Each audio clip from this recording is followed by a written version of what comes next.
¿Me pareceré a Rambo? ¿O a Madonna? ¿Tendremos 25 años cuando resucitemos o 30? ¿Por qué Cristo murió a los 33 años? ¿Nunca se han preguntado eso?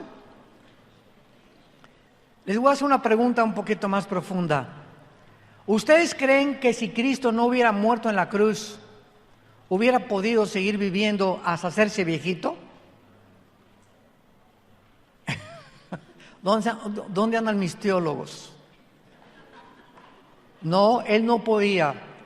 ¿Por qué? Porque precisamente de acuerdo a la omnisciencia y al conocimiento de Dios, Cristo no podía envejecer porque el envejecimiento del ser humano es el deterioro de nuestras células. Y envejecemos y tenemos que morir porque la muerte entró al mundo por un hombre llamado Adán. Y se nos transmitió hereditariamente una infección que William Shakespeare le llamaba el defecto trágico, Carlos Marx la lucha de clases, Sigmund Freud el medio ambiente y la sexualidad infantil, pero la Biblia le llama pecado. Esta infección que todos tenemos desde que nacemos, la demostramos en la experiencia cuando los niños entre 1 año y 2 años de nacido son los dictadores más grandes de su casa. Un niño de 1 año, 2 años, ¿verdad? Los ves berrinchudos y gritan y patalean y te avientan todo el espagueti con la boca, se tiran como reguiletes ahí en el suelo, etcétera, etcétera.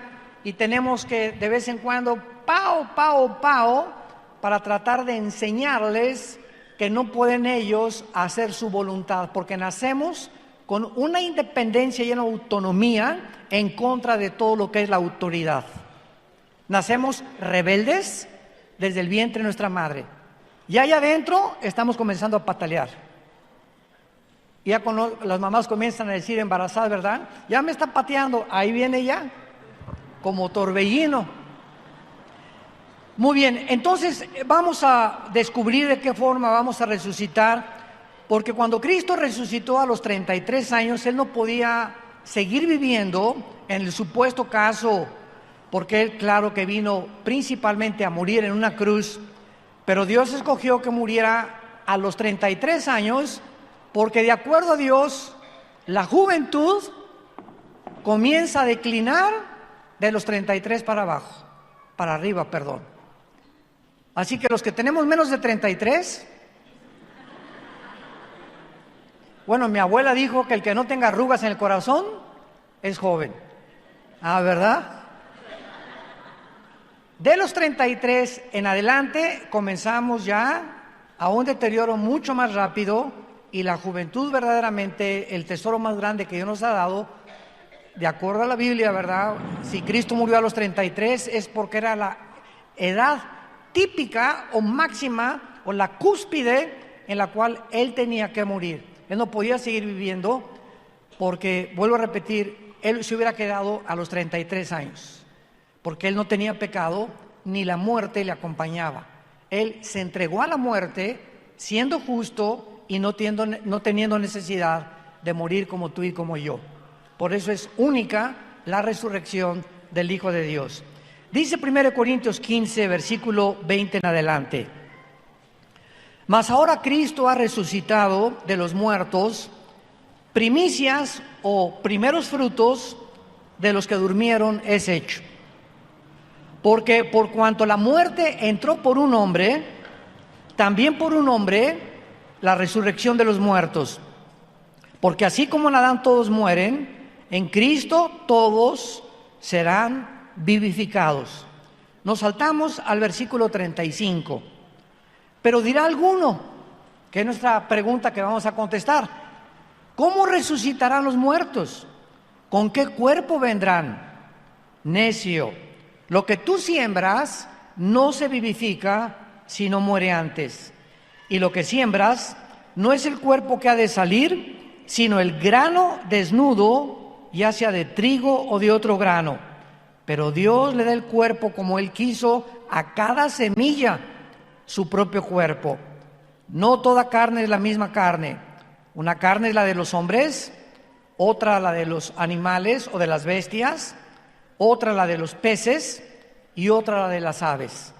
Y hay cuerpos celestiales y cuerpos terrenales, pero una es la gloria de los celestiales y otra la de los terrenales.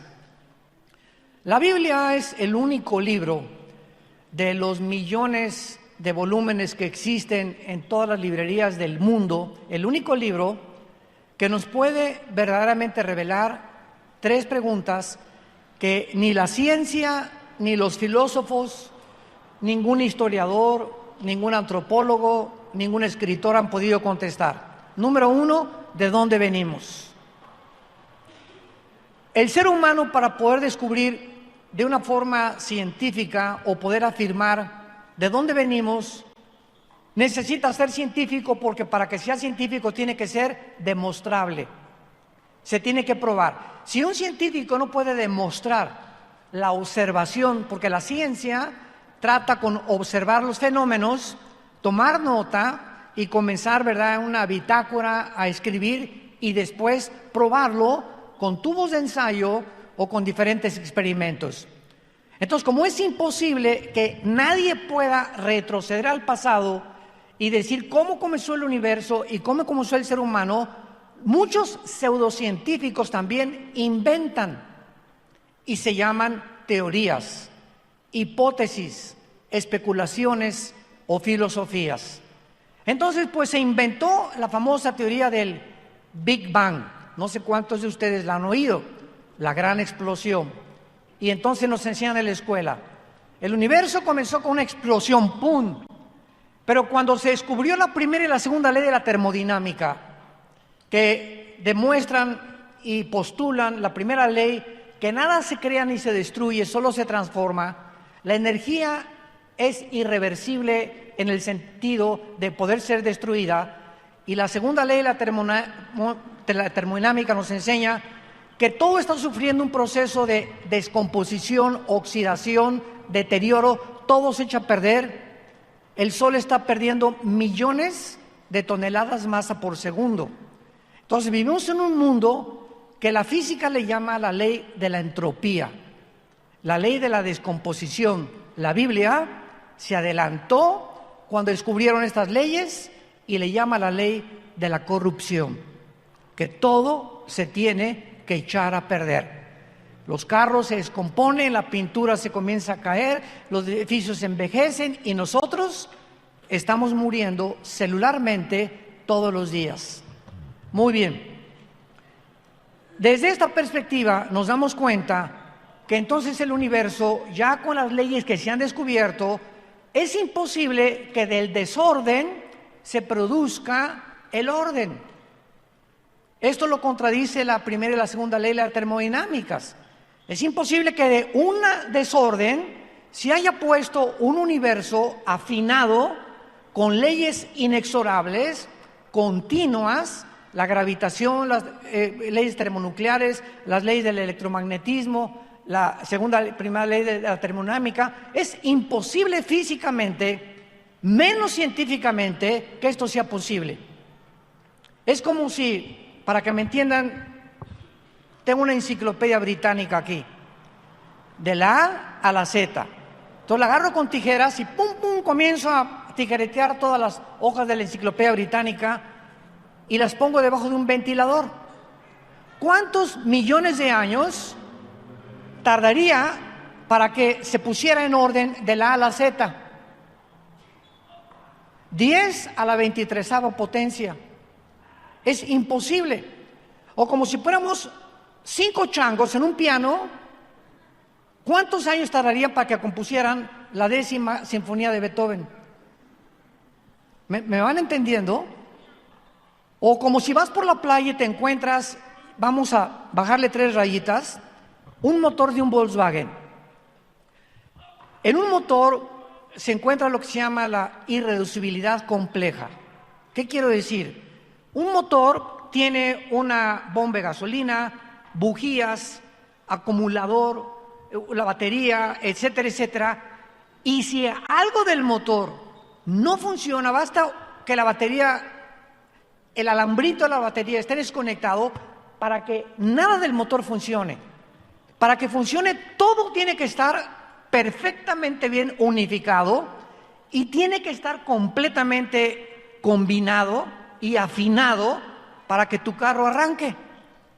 Entonces, ¿qué probabilidades habría de que una persona caminando por la playa se encontrara un motor de gasolina, o ya no digamos un reloj, y pudiera decir las arenas y la marea lo hicieron? Tendría que haber fumado el peyote de María Sabina. Tendría que estar loco o marihuano. Racionalmente, jamás podría un ser humano decir se hizo solo. Hace algunos años, hace unos siglos, 2 siglos, hubo un hombre llamado Blaise Pascal, un astrofísico francés, una eminencia científica, y tuvo un debate con un ateo. Y entonces el ateo le dijo, no, ¿verdad? El universo se hizo solito. Y entonces Blaise Pascal invitó a este ateo a su casa. Y en el taller de Blaise Pascal, él hizo un modelo del universo colgado así, con la luna, el sol, etcétera, etcétera. Y cuando el ateo entró al taller de su casa, le preguntó el ateo a Blaise Pascal, oye, qué bonito está este universo, ¿quién lo hizo? Y le contestó, las ratas de mi casa. Los ratones. Oye, no me estás bromeando, ¿cómo que los ratones? Es imposible. ¿Quién lo hizo? No, amanecí y apareció ahí. Y entonces el ateo se dio cuenta, ¿verdad? Que si algo que es humanamente hecho es imposible poder deducir que se hizo por accidente, cuánto más al ver el universo que nos rodea, que nos cuenta un diseño donde hay una inteligencia y un orden, concluir de que se hizo solo. Sería una irracionalidad del pensamiento humano. Veamos nosotros que la resurrección del ser humano es una de las principales doctrinas del cristianismo. Los egipcios, cuando enterraban a sus muertos, les ponían comida y armas, porque creían que después de la muerte hay un sentimiento en el ser humano, sin conocer la Biblia, de que hay algo después de la vida. Y lo vemos a través de los sumerios, de las civilizaciones más antiguas. ¿Quién les dijo a los egipcios que iban a necesitar la comida y las armas después de la muerte? ¿De dónde el ser humano, tribus salvajes, africanos, aztecas, ofreciéndoles a alguien, a los dioses, los corazones humanos, de dónde viene en lo profundo del ser humano de que la vida no termina con la muerte? Los hindúes enseñan que vamos a reencarnar, que si tú mueres y fuiste una buena persona, tu karma, como le llaman ellos, vas a evolucionar en una rata, o en una vaca, o en un toro, o en algún animal. Por eso si tú vas a la India, ¿verdad?, y ves a los ratones que se les suben a la gente, y a las vacas, no las matan, son animales sagrados, porque tal vez su abuelita está en la vaca o reencarnó en alguno de los animales. La cuestión es la siguiente: en Eclesiastés capítulo 3 versículo 11, el rey Salomón escribió lo siguiente: Dios puso la eternidad en el corazón humano. El ser humano trae la eternidad dentro de él. Los griegos, el dios Zeus, el dios Neptuno del mar, todas las civilizaciones, todas las tribus, a través de la sociología, encontramos que el ser humano ha creído en algo o en alguien después de la vida, sin saber realmente cómo, quién, a dónde, al purgatorio o a un limbo o a regresar a los animales, pero en el ser humano existe la tendencia a creer que con la muerte no termina nuestra vida. Entonces Dios, el Dios vivo y verdadero, el autor de la Biblia, bajó al mundo hace 2000 años en la persona de su Hijo Jesucristo, para caminar entre nosotros durante 3 años y medio y para comenzar a anunciarles a sus discípulos: yo soy la resurrección y la vida. El que crea en mí no morirá eternamente. Yo soy el camino, la verdad y la vida. Yo soy como un pan que ha descendido a alimentar un elemento de tu vida que nadie puede decirte qué es. Esta fue la equivocación de Sigmund Freud, de creer que el ser humano tiene sus problemas en la psique y los ubicó en el pensamiento, en el cerebro. Pero la Biblia es el único libro que nos muestra que somos un espíritu. Tenemos un alma y vivimos dentro de un cuerpo. ¿Lo quieres apuntar? Soy un espíritu. Tengo un alma y vivo dentro de un cuerpo. Nuestro cuerpo es una botella, un envase, una tienda de campaña temporal. Es lo que es nuestro cuerpo, nada más. Pero la Biblia dice que cuando morimos se salen 2 cosas del cuerpo: el alma y el espíritu. Vayamos rápidamente a ver esta verdad en el libro del Génesis, capítulo 35. Veamos estas verdades y de qué forma las palabras hebreas describen esta parte inmaterial del ser humano que solo la Biblia nos revela. Dice en Génesis 35, versículo 18: aconteció que al salírsele el alma, murió. Llamó su nombre Benoni, mas su padre le llamó Benjamín. Versículo 29: y exhaló Isaac el espíritu y murió, y fue recogido a su pueblo, viejo y lleno de días, y lo sepultaron Esaú y Jacob sus hijos. Noten ustedes que hay 2 palabras, hablando etimológicamente. La etimología estudia las raíces de las palabras, donde describen que el alma y el espíritu son 2 elementos distintos dentro de nosotros. Los que quieran apuntarlo, la palabra alma en el hebreo es nepesh, con SH al final, como suena nepesh. Pero la SH en hebreo se pronuncia como J, entonces se pronuncia nepej, como el francés, ¿verdad? Que es gutural, nepej. Y la palabra para espíritu en el versículo 29 es la palabra, se escribe ruach, como suena con R de Raúl, CH al final, ruach, y se pronuncia ruach. Entonces, cuando hablamos de Jesucristo, hablamos de el Mashiach, ruach, o ruach, el Mashiach, el Mesías que tiene espíritu. Es la traducción que se hace, o la transliteración del hebreo al griego. Muy bien.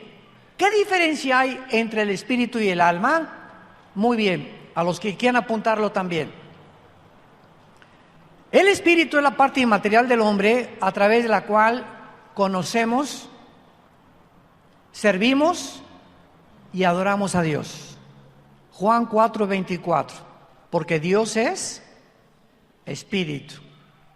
Entonces, el espíritu es a través de lo cual podemos conocer a Dios, servir a Dios y adorar a Dios. Si tú no conoces a Dios a través del espíritu, no lo puedes conocer intelectualmente. Porque el alma, apúntalo, es el asiento del intelecto, de las emociones, los sentimientos y la voluntad. Las emociones, la voluntad, los sentimientos y las emociones. Es el yo. Es mi personalidad, tu personalidad. Juan Pérez es un ser almático, pero Juan Pérez tiene un espíritu muerto, separado de Dios desde que nacimos. Lo que los hombres como Carlos Marx, Sigmund Freud, etcétera, etcétera, han tratado de describir el problema humano, la Biblia lo describe como que nacimos muertos espiritualmente. Y miren, la palabra muerte en la Biblia no significa cesar de existir. La palabra muerte, thanatos, en el griego, significa no morir o separarte eternamente de Dios. Entonces, cuando tú mueres, te separas de tu cuerpo, lo entierran, o se lo tragó un tiburón, o moriste en un terremoto y te hicieron polvo, o acabaste quemado como a los cristianos del primer siglo, los quemaban y le hacían teas ardientes de sus cuerpos, se convertían en ceniza, pero su alma y su espíritu salía. Ahí el cuerpo se quedaba quemado como fuera, pero el alma y el espíritu se van hacia Dios cuando nacemos. Y este estudio se trata, que voy a desarrollar, de ese nuevo cuerpo que Dios nos va a dar, cómo va a ser, a quién te vas a parecer, y las características de nuestro cuerpo resucitado van a ser exactamente con las mismas características del cuerpo resucitado de Jesucristo. Vayamos ahora a Filipenses capítulo 3, versículo 21. Esto es extraordinario, esperanzador, maravilloso. ¿Cuántos secretos tiene la Biblia? Filipenses 3, versículo 20 y 21. Mas nuestra ciudadanía está en los cielos, de donde también esperamos al Salvador, al Señor Jesucristo, el cual transformará, y esta palabra es la palabra griega metamorfeo, de ahí viene la palabra metamorfosis, que es el cambio que sufre un gusano cuando se convierte en mariposa. ¿Han visto ustedes ese cambio? ¿No lo han visto algún día? Yo un día de niño, creo que tenía como 11 o 12 años de edad, teníamos mucho jardín ahí en la casa de ustedes, y vi, claro, me corrió mi hermana y me dice, oye, ven a ver esto inmediatamente, y vimos cómo comenzó a romperse el cocuyo, como se le llame, y de repente ese cuerpo, ¿verdad?, que no tenía absolutamente nada, de ahí salió una mariposa con alas, ¿verdad?, libre del cuerpo que dejó pegado en el árbol. Y vamos a ver cómo todos estos ejemplos de la naturaleza, lo vamos a ver con las semillas, es lo que nos ilustran la forma como vamos a resucitar. Dice Pablo que se va a transformar nuestro cuerpo de nuestra humillación. ¿Qué dice a continuación? Para que sea semejante, para que nuestro cuerpo resucitado sea igual a qué, al cuerpo de la gloria suya. Cuando Cristo murió estaba hecho pedazos, era un guiñapo humano. El látigo romano, que tenía como 2 o 3 metros, tenía puntas de hueso y puntas de plomo, y se enrollaba en las víctimas el látigo romano, y cuando los soldados jalaban el látigo, comenzaban a desprender el tejido subcutáneo del pecho y de la espalda de las víctimas. Entonces, cuando Cristo le dieron 39 latigazos y lo acabaron de flagelar, Cristo tenía ensangrentado completamente todo el frente, ensangrentado completamente todo atrás, y después le echan el patíbulo, que es el palo central de la cruz, donde tuvo que cargarlo y ayudarlo un hombre llamado Simón de Cirene, y al llegar a la cruz le ponen con la sangre que traía atrás un saco, una capa de color púrpura, la cual se le pegó completamente con la sangre al pellejo y a su piel, y cuando se la quitan se vuelve a arrastrar todo lo que se le pegó de la piel a Jesucristo. Y cuando lo acuestan en la cruz, imagínense el contacto de los tejidos subcutáneos sin piel con la madera aquí, y lo levantan y los clavos lo jalan y se vuelve otra vez a jalar su cuerpo con la espalda, y los sufrimientos de Cristo fueron completamente, que no siquiera se pueden describir ni poder realmente conocer a fondo de lo que sufrió Él por tus pecados y por mis pecados. Entonces, cuando lo bajan de la cruz a Cristo, dice la Biblia en Isaías 52 que tenía un rostro desfigurado. Cualquiera que se hubiera acercado a la cruz y lo hubiera visto, no lo reconocería. Tenía la cara hecha pedazos de tantos puñetazos de los soldados romanos, las cejas rotas, la corona de espinas que se le encajaron y le atravesó el cráneo, la nariz, bueno, por todos lados. Y ese cuerpo se quedó en la tumba cuando fue enterrado. Y cuando Cristo sale de la tumba, ¿cómo sale? Vamos a ver las características que Cristo tenía cuando Él resucitó. Número 1, cuando Juan en el capítulo 19 de su Evangelio escribe que al mirar la cruz vio una mezcla de agua con sangre. Así escribió Juan en su Evangelio: vi una gota mezclada de agua con sangre. La cardiología moderna del siglo XX puede explicarnos que cuando se mezcla la sangre con el agua es por causa de la rotura del pericardio. Lo explicamos el viernes, que es la capa que cubre el corazón.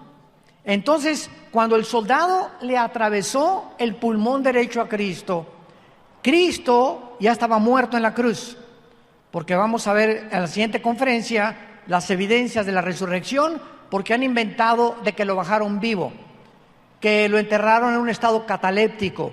Bueno, tantas tonterías, ¿verdad?, que han inventado para poder contradecir que Jesucristo volvió a vivir.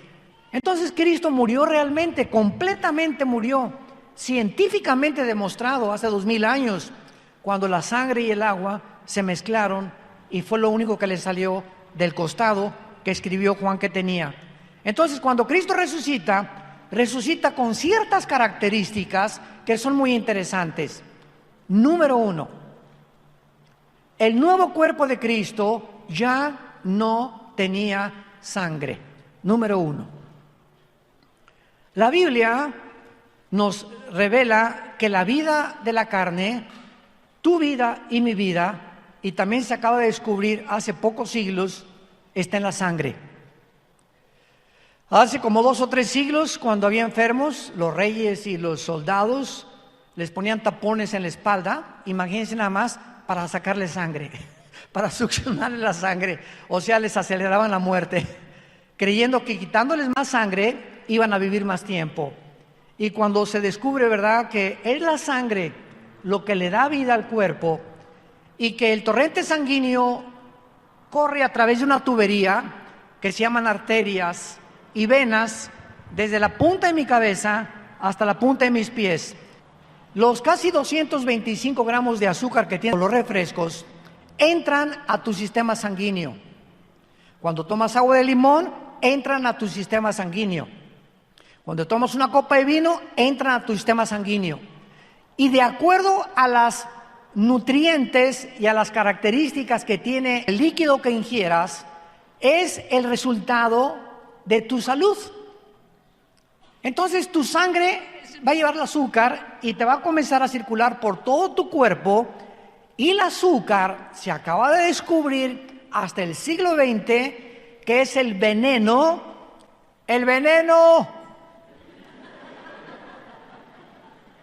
más grande de la salud y del cuerpo humano, porque destruye el sistema de defensas que se conoce como el sistema inmunológico. Entonces, cuando comienzas a tener mucho azúcar, muchas veces ese azúcar se va también a los riñones. Y entonces encuentras en la iglesia: ay, hermano, me duermo cuando estoy en la iglesia, y me da flojera leer la Biblia, y no la entiendo, y me he sentido muy cansado. Y estamos hablando de personas de 30, 40, 50 años de edad, no de viejitos de 90. ¿De dónde viene esa falta de energía? La mayor parte de las veces estás intoxicado, estás intoxicada. Refrescos, pan dulce, cochinadas, papitas, y todas las tiendas tienen disque bebidas, ¿cómo les llaman? Energetizantes. El diablo es un tramposo. Cristo le llamó al diablo el padre de las mentiras. Y todo está inundado en el mercado porque todo el propósito de él es debilitarnos físicamente. Porque mientras menos salud tengas y mientras más débil tengas y mientras más azúcar tengas, se juntan los demonios y comienzan a decir: alabío, alabao, alabim, bomba. Duro con él, duro con él, duro con ella. Es impresionante cómo el ser humano ha caído en tantas trampas. Estamos rodeados de comida barata, de comida, ¿verdad?, que nos ha hecho lo que ha hecho, y ahorita se conoce a la República Mexicana con el número de diabéticos más grandes de Latinoamérica.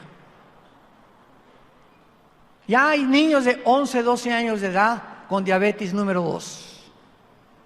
Pero vean más a los niños, dulces. Es increíble que un niño vaya al dentista y el dentista le dé dulces.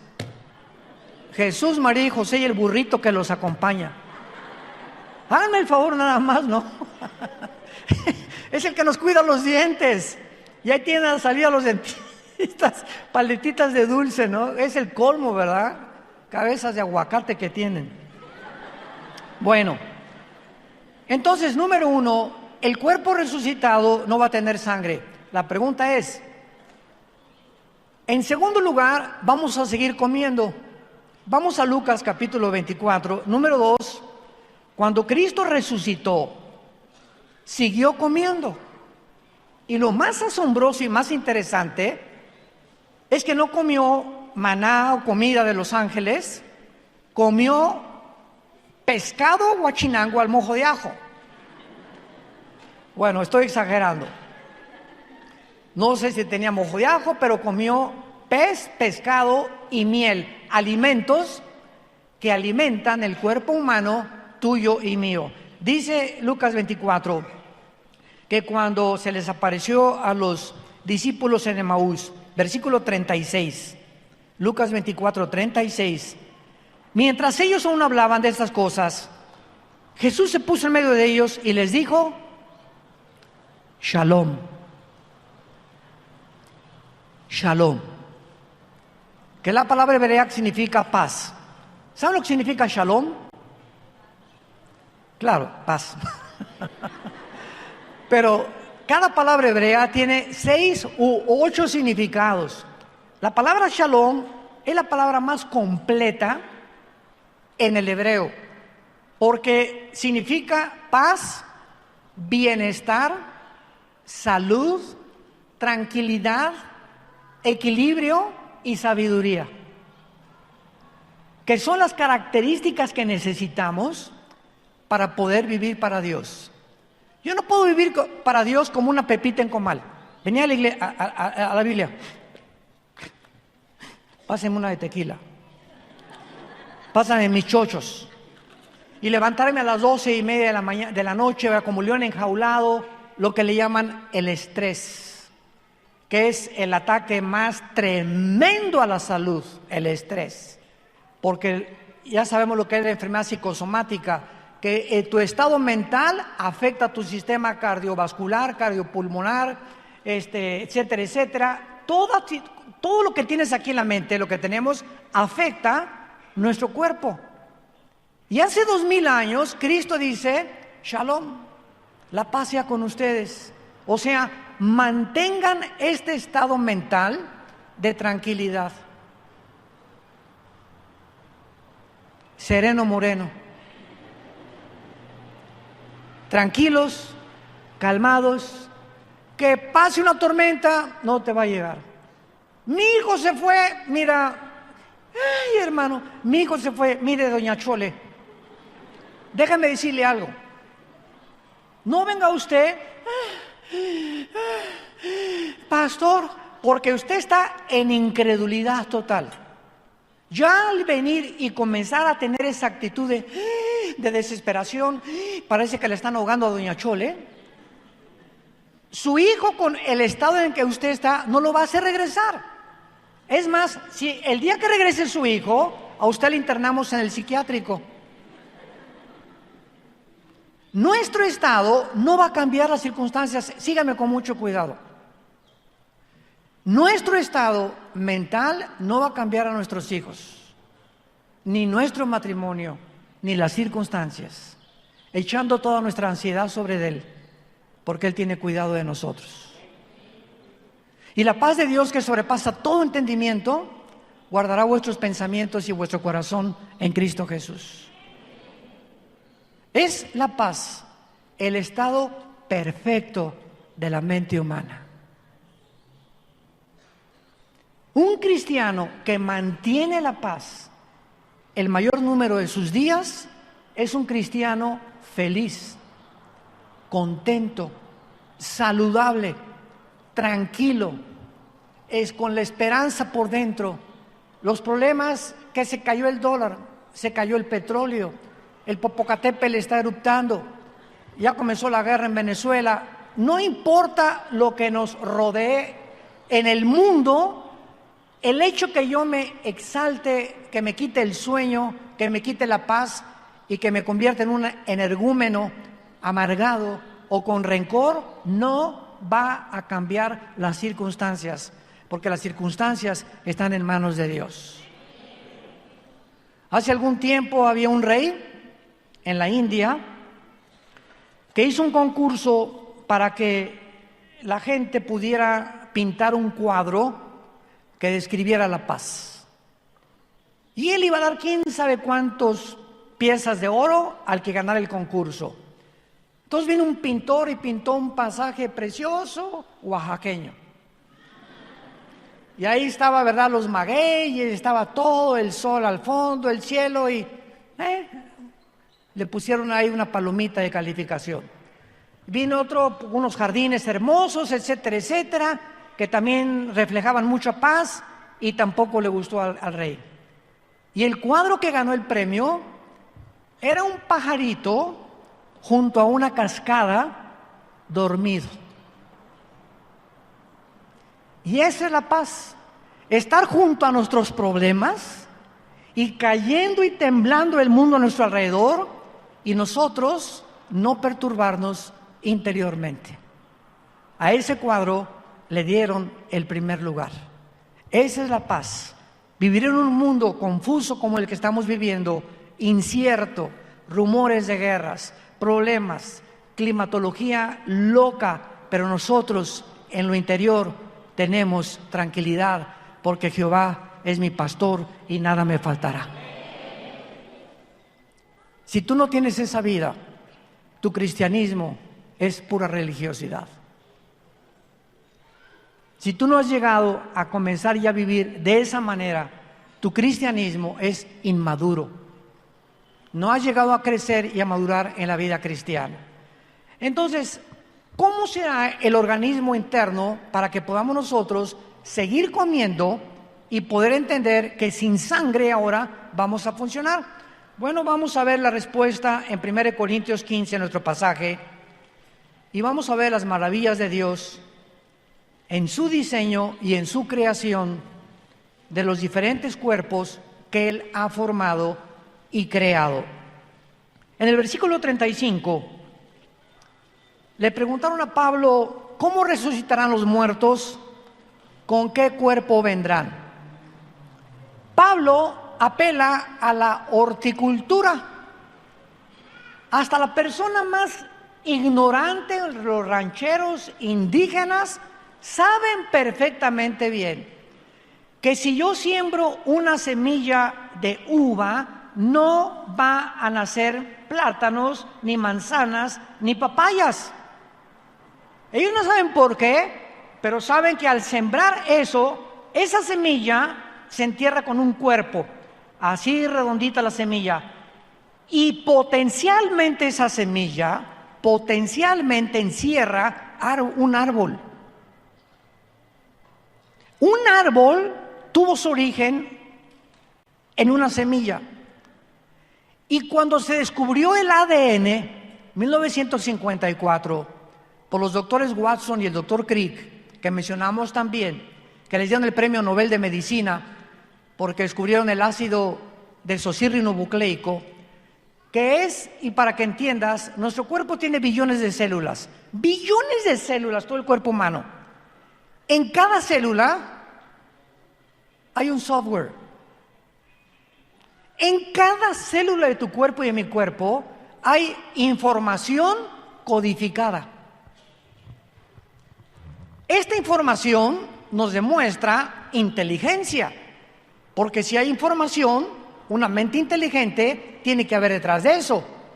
Y en cada célula de tu cuerpo está escrito quién eres, tu tamaño, tu estatura, tu color de piel, tu color de ojos, enfermedades de tus tatarabuelos que pueden transmitirse, de tus abuelos, la mitad de los cromosomas de tu mamá y la mitad de los cromosomas de tu papá y de los míos también. Traemos la información de mi mamá y traigo información de mi papá. Y todo esto venía en un esperma de mi papá microscópico, de los millones que existen en una eyaculación. Cuando se juntó con mi mamá, el cromosoma Y de mi papá fertilizó el cromosoma 2X de mi mamá y salimos macho camacho. Las mujeres no tienen el cromosoma Y que tenemos los varones. Entonces, biológicamente, el que determina nuestro género no es la doctora Corazón, ni los sexólogos, ni la famosa ideología de género que se formó en el infierno. El que determina nuestro género es Dios. Y si tú tienes el cromosoma Y aquí en tu mente te dice que tú eres Madonna y que no eres macho camacho, estás negando tu biología y afectando tus neuronas. Entonces tienes un problema psíquico con raíz espiritual. Y al rechazar nuestra ideología de género, estamos nosotros atacando a Dios. Y sufrimos las consecuencias mentales, demostrado por la Asociación Psiquiátrica de Los Ángeles, que el 66% de las personas transgénero que han tratado de cambiar su género se suicidan. Se quitan la vida. Porque una vez que cambian su género se dan cuenta que pueden cambiar su género o sus órganos genitales, pero no pueden cambiar su biología. No pueden cambiar su herencia genética, que lucha contra el problema mental que ellos adquirieron. Hemos violado las leyes de Dios. Entonces, es maravilloso que la resurrección se compare con las semillas. Entonces, el esperma del ser humano, el ADN del ser humano no lo tiene chita, ni los changos o los simios. La semilla y la información genética de una papaya tiene los ingredientes nutricionales y los minerales que Dios le puso a la papaya para que cuando tomes papaya sepas que tu flora intestinal va a ser beneficiada, porque la papaya es buenísima para la digestión. La manzana, que le llaman la reina de las manzanas, no tiene las características que tiene la papaya, tiene otras. Un huevo tiene los aminoácidos que no tiene ningún otro alimento. La uva tiene los anti-envejecimiento y los antioxidantes que no tiene tampoco ninguna semilla. Entonces vemos que toda la creación a nuestro alrededor es diferente por la información que Dios le puso a cada semilla. Sigamos leyendo. Versículo 38. Pero Dios le da el cuerpo como Él quiso. ¿Cómo son las uvas? Chiquitas, verdecitas o moraditas. Las papayas, un poquito más grandes, rojizas, amarillitas por dentro. Las manzanas hay verdecitas, hay rojas. Los mangos tienen otro contorno, los plátanos tienen otro contorno. ¿Quién les dio a esas semillas el cuerpo con lo cual conocemos las frutas? Dios. Ok. ¿Cuántos cuerpos tienen las frutas? ¡Uy! Hay cientos de frutas. Ahora, al mismo tiempo, Dios a las aves les dio un cuerpo. Y el diseño de Dios, impresionante a las aves, fue que nunca el ser humano, aunque inventamos ya los aviones y volamos, jamás tendremos las características para poder volar como las aves. Les dio un cuerpo especial para que sientan las diferentes capas del aire y se mecen y venga el águila como a 3-4 kilómetros y pueda matar a un pescado, etcétera, etcétera. El alcohol tiene otras características, pero el cuerpo de las aves es diferente al de los peces. Los peces, para que sobrevivan en su hábitat, necesitan un sistema de branquias de respiración diferentes a los mamíferos terrenales. Entonces dice el versículo 39, no toda carne es la misma carne. Asombrémonos. Una carne es la de los hombres. Nuestro cuerpo no fue para vivir bajo el mar. Nuestro cuerpo no fue para agarrar con nuestras manos diseñadas especialmente para tocar el piano, tocar instrumentos, tocar la guitarra, escribir, etcétera, etcétera, para agarrarnos de las ramas de los árboles como las manos que tienen o las garras que tienen los changos y otros mamíferos y otras criaturas terrestres. Nuestro cuerpo fue diseñado para vivir sobre la faz de la tierra. Nuestro cuerpo no fue diseñado para vivir en la luna. ¿Ya saben de las nuevas lunas de miel a la luna? Por el amor de Dios. ¿De cuál fumaron? ¿Cómo es posible que yo quiera irme de luna de miel a la luna, donde en la luna no existe el espectro electromagnético para comunicarnos? Necesito una escafandra. ¿Cómo voy a besar a mi esposa? Le voy a mandar los besos así nada más, ¿no? ¿Cómo es posible que lo pueda comparar con mi luna de miel en Cancún, por el amor de Dios? O en Acapulco, en Puerto Vallarta, ¿no? Pero así estamos de locos. Hay un ruso que pagó millones de dólares por ser el primero en irse para allá. Pues ahí nos vemos, mundo cruel, después te veremos. Pero es impresionante que Hechos 17, Pablo dijo que Dios nos hizo para habitar sobre la faz de la tierra, y antes que Alberto Einstein descubriera a través de la teoría de la relatividad que es imposible que el hombre conquiste el espacio, a lo mucho llegaremos a la luna y mandaremos ahí pininos a Marte, pero es imposible que el ser humano, como la guerra de las galaxias y las naves espaciales, por dos situaciones. Una, la velocidad de la luz, 300,000 kilómetros por segundo. Por más que desarrollemos una nave que vaya a la velocidad de la luz, se desintegraría en segundo lugar por la velocidad de la luz y en segundo lugar por el tiempo. El tiempo en el espacio no pasa igual que el tiempo aquí en la Tierra. Si tu novia o tu esposa o tu esposo te dicen, mi amor, soy astronauta, me voy a Marte, nos vemos en 5 años, cuando regrese tu esposo a los 5 años, tú vas a tener 60 y él 50. Te va a decir, bye. ¿Por qué? Porque se envejece más rápido aquí en la Tierra que en el espacio. Determinando la distancia del planeta con el Sol, es como se termina. La Tierra gira sobre 24 horas alrededor del Sol, la Luna tiene su circunferencia, su órbita orbital, Marte tiene otra mucho más lento, Plutón tarda como 10 años en darle una vuelta completamente. Y de acuerdo a cómo nos vamos alejando, descubrimos que no fuimos hechos ni diseñados más que para vivir en este maravilloso, precioso planeta que se llama la Tierra, con bosques, lagos, ríos, frutos, paisajes, puestas del sol que el hombre ha convertido en un basurero.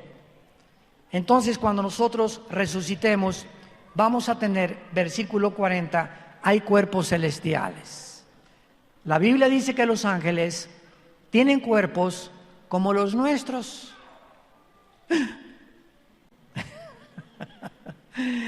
En Génesis 18, Dios toma forma humana con 2 ángeles y se les aparece a Abraham y a Sara. ¿Qué creen que les dio de comer a Abraham? A Dios y a los ángeles. Tlayudas. No. Cabrito les dio. Mandó a Sara que hiciera un cabrito, pues las tlayudas no existían, pero vemos que los ángeles tienen cuerpos que no están sujetos a la ley de la gravedad, a la segunda ley de la termodinámica, ni al electromagnetismo bajo el cual tú y yo estamos. Además de que nosotros vivimos en cuerpos de 4 dimensiones: alto, bajo, ancho, y Einstein descubrió la 4ª dimensión, el tiempo. Entonces los ángeles son criaturas que están fuera de nuestras 4 dimensiones, fuera de las leyes cósmicas del universo, pero que al mismo tiempo se pueden materializar, caminar entre nosotros, y muchas veces dice Hebreos 13 que podemos ver personas que no son personas, que son ángeles, sin que sepamos nosotros que son ángeles, porque toman el cuerpo que nosotros tenemos. No se meten en el cuerpo humano, se materializan como un ser humano. Y cuando Cristo resucitó, atravesó las paredes donde se encontraban todos los discípulos. Ay, los romanos vamos a acabar igual, etcétera, etcétera. Y atraviesa Cristo, y entonces le dice a Tommy Boy, Tomás, el que le contaron: oye, Cristo resucitó. No, no es cierto. Tomás era un agnóstico, era una persona que no creía absolutamente en algo sobrenatural. Y Tomás dijo: hasta que yo no ponga mis manos en sus manos y ponga mi mano en su costado, no voy a creer. Y cuando Cristo resucita, Tomás se acerca, le dice Cristo: acércate, y Cristo le dice: pon tus manos aquí, Tomás. Y cuando Tomás toca las manos de Cristo, mantenía Cristo los agujeros de su clavo en su cuerpo resucitado y glorificado. Y cuando Tomás toca las manos de Cristo, no la atraviesa. No era un espíritu el cuerpo de Cristo, era un cuerpo que era semejante al de nosotros, pero con condiciones diferentes, porque al mismo tiempo que atravesó las paredes, se materializó y se desmaterializó. Cuando nosotros resucitemos, tendremos estas características. La materia formada por moléculas y átomos ya no nos va a impedir. Ahorita si le hago así, aquí a esto de acrílico, me rompo las manos, porque los átomos que forman el acrílico tienen una estructura mucho más cerrada que los átomos de mi mano. Pero el cuerpo que vamos a tener va a atravesar la materia como el cuerpo de Jesucristo. Y finalmente, cuando nosotros resucitemos, no tendremos sangre, vamos a poder seguir comiendo alimentos, vamos a poder materializarnos y desmaterializarnos, y en cuarto y último lugar, no estaremos sujetos a las leyes cósmicas del universo en el cual vivimos. Cuando Cristo ascendió, Hechos capítulo 1, ¿qué estaba haciendo Cristo? Venciendo la ley de la gravedad. ¿Cuál es la ley de la gravedad? Que la ley de la gravedad atrae a todos los cuerpos más pesados que el aire hacia el centro de la tierra. Entonces Cristo se enfrenta a los discípulos, comienza a elevarse, y ante los ojos de los apóstoles se va al cielo con su Padre a preparar lugar para nosotros. Cuando nosotros resucitemos, las leyes que actualmente operan no estarán en función a las leyes bajo las cuales estaremos cuando todo esto lo olvidemos. Y dice Isaías 65 y 66, ya no me da tiempo, vamos a seguir comiendo frutas y vamos a ser vegetarianos otra vez. Vamos a seguir reproduciéndonos, vamos a seguir teniendo hijos. Isaías 65, ya no habrá maldición para parir de las mujeres, y nadie habrá con envidias que te quieren robar, ni mucho menos. Durante 1000 años, el milenio, viviremos aquí en este planeta, restaurada la ecología con Jesús, que serán nuestras vacaciones. ¿Cuántos de ustedes Ya tienen, no levante la mano a Jesús en su corazón. En este momento la puedes tener, diciéndole las siguientes palabras. Inclina tu cabeza y con todo tu corazón dile estas palabras. Él resucitó, Él te está escuchando, Él está tocando a las puertas de tu corazón, diciéndote: dame la oportunidad de entrar a tu vida. ¿Qué pierdes? ¿Has arriesgado muchas cosas? Esto es la maravilla más grande que puedas enfrentar. Ábreme tu vida y entraré a ti, y mi Padre y yo cenaremos contigo y tendremos comunión contigo. Solo dile: Señor mío y Dios mío, te pido perdón por mis pecados. Creo que en esa cruz diste tu vida y tu sangre para lavarme y perdonarme, transformarme y darme el poder de ser otra persona para poder conocerte, adorarte y servirte en espíritu y en verdad.